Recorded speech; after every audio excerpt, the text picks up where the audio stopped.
I ended up spending all of my money because I was in a psychosis, thinking that it was being magically replenished in my bank account.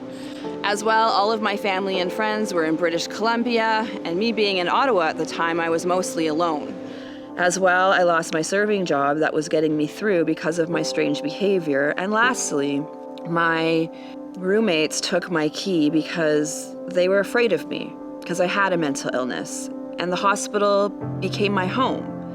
I was very lucky though, because I had a wonderful experience with a social worker, and she sat down with me, assessed my case, and said, okay, we could give you $400 for a place to rent, but you have to get this form signed by the landlord, and then we can help you. I called this lady. She was really kind and nice, and she just said, hey, why don't I give you a ride from your house, because I'd love to show you the room that I'm renting. And I was like, that is so kind of you. And then I realized my home is the psych ward, and how well would it go over if Heather picked me up there? Say if it was a different situation and I sprained my ankle, how would it go over then if I was to be picked up at the hospital? I told her I lived down the street from the hospital. She came and picked me up. She was very approachable, and I decided I'm gonna tell her my story. She looked at me and she said, Andrea, I think you would make a great roommate. Oh, finally, I had my place to live. I ended up getting 2 jobs right away, Boston Pizza and some other dining jobs serving, so that I could save up money to go back to Victoria. However, I started noticing body changes because of these medications that I was on. I ended up gaining 30 pounds in 3 months. I had cystic acne that I couldn't control. It was difficult to manage, and at times I felt like I perhaps even felt worse than I did before. So I went off of all of the medications, not blaming at all the recent mental health breakdown that I had, but just blaming all the meds. When I drove back across Canada, it was not beautiful and amazing. It actually was really dark, because when I ended up in Victoria, I had the deepest, darkest depression of my entire life.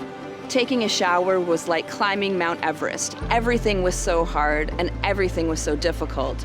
And the truth is that I medicated myself to sleep for 2 weeks, day and night.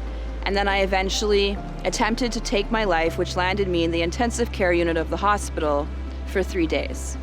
I don't just share about my suicide attempt because it's part of the personal story. I share because I really do not want one person to suffer in silence like I once did. I didn't reach out at all. I could have reached out to my family and my friends, even to my doctor. I didn't know there was a national suicide hotline. And there is always help, and there is always hope. But I'm really lucky because I made it through. And I met a psychiatrist in the hospital for the 2nd time. He was absolutely wonderful, and he taught me that living with mental illness is possible, and it is manageable. I got on some new medications. I was very reluctant. I didn't want to, but I decided the doctor is the expert and I'm the patient, so I'm gonna listen to what he says. And I also learned that mental health management is a lot more than just medication. It is also ensuring that I get out during the day to get some sun on my face. And I also had a wonderful psychiatric nurse who helped me with counseling. It actually was a much better time for me, and things got a lot better. When I was walking home from the hospital, I soon realized, wow, I have absolutely no plan for my life at 26 years old. So I decided, in good Andrea fashion, I'm going to take a trip. I'm going to get away from Canada because, my goodness, things went so poorly in Ottawa and there was nothing but bad memories. I ended up in South Korea. I soon became an English teacher for children, and these kids gave me something that I hadn't been feeling for a long time, which is belonging. About 6 months into my 2nd contract, I decided I'm gonna take a little trip to Canada. I took a vacation and ended up in the beautiful Victoria, BC, my former home.